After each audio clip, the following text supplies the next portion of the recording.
Hello, you bloody Anglophonians! Welcome to this new episode. And let me tell you, yoddly-hi, diddly-how, diddly-hi, diddly-how, and a very well, yee-haw. And if you're wondering why I'm talking so strange, well, this is the way that people from Europe imagine people in the Wild West talk. Yee-haw, I might add. Well, because today we take a look at a cowboy, a very special cowboy. A cowboy, a legend of the American West, but he was invented in Belgium. Yeah, really. His name is Luke. Lucky Luke. And the story we will look today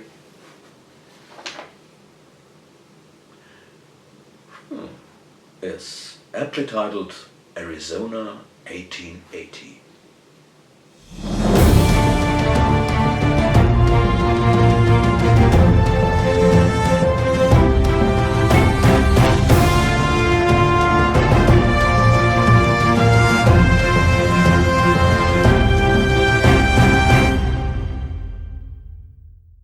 The man about whom we are talking today is comic artist Maurice de Bever.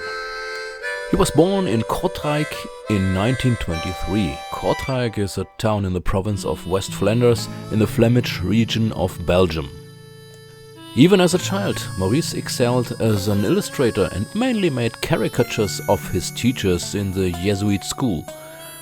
After training as an illustrator, Maurice worked in animation film studio from 1943 onwards. In 1945, he took up a position at Éditions Dupuis, the publisher of the comic magazine Spirou. There he met Joseph Chillion, Franquin, Will, Eddie Pape and other well-known illustrators. Because of his love for American history, he began work on a new Wild West comic. To do this, he invented a new title hero, a cowboy. This cowboy embodies the lonely, restless and homeless hero who hunts down criminals, helps the poor and disadvantaged, and always stands on the side of the law. His greatest talent is to be able to draw his colt faster than his own shadow. Otherwise, he is rather taciturn and makes no fuss about his exploits. He donates the collected bounties to charity, and after his deeds he disappears quickly and inconspicuously.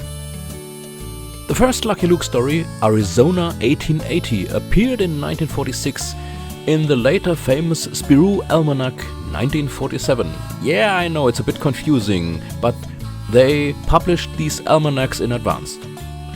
About the historical period, well, Maurice de Bever and the text author he worked with designed a Lucky Luke universe with its own rules in which the characters act independently of time and place.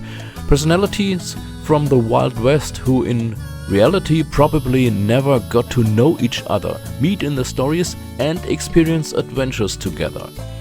Even if one observes the historical references from the story Oklahoma Jim in order to extrapolate Lucky Luke's year of birth, one has to note that he was already highly active as an adult in other stories at this time.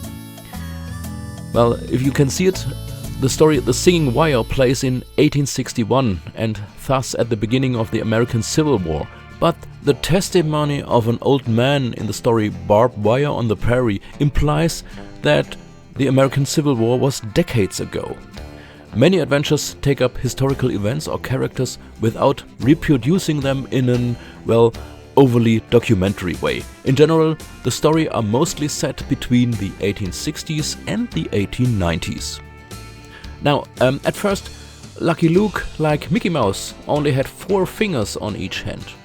And Maurice once said of his early work, "I had no style back then." He had no training and copied a lot from Hergé, Walt Disney, and the series Popeye had a strong influence on him.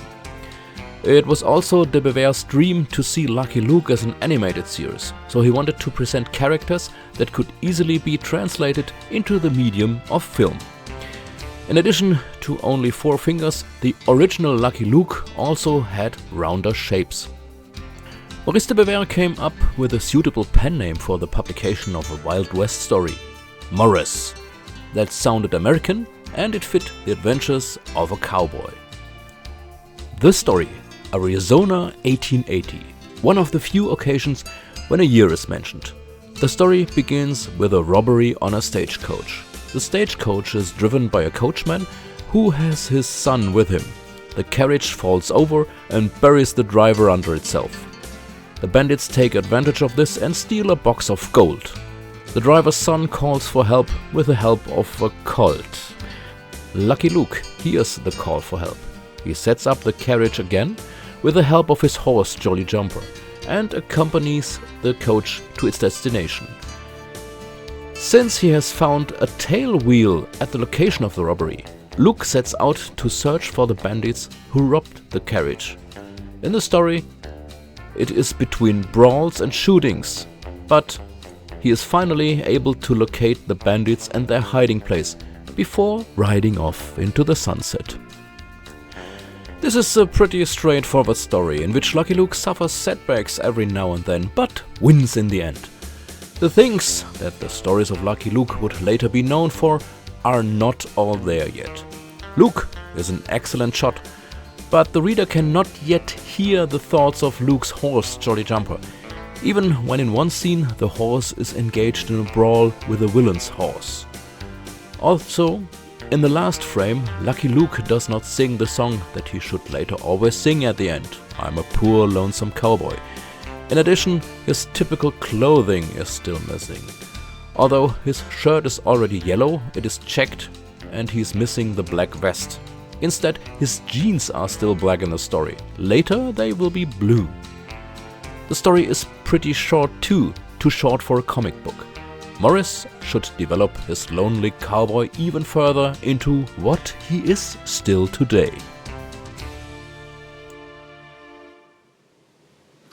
Well, there you have it. The man who draws faster than his own shadow. Well, but this also was only the beginning. We will come back to him. See you next time.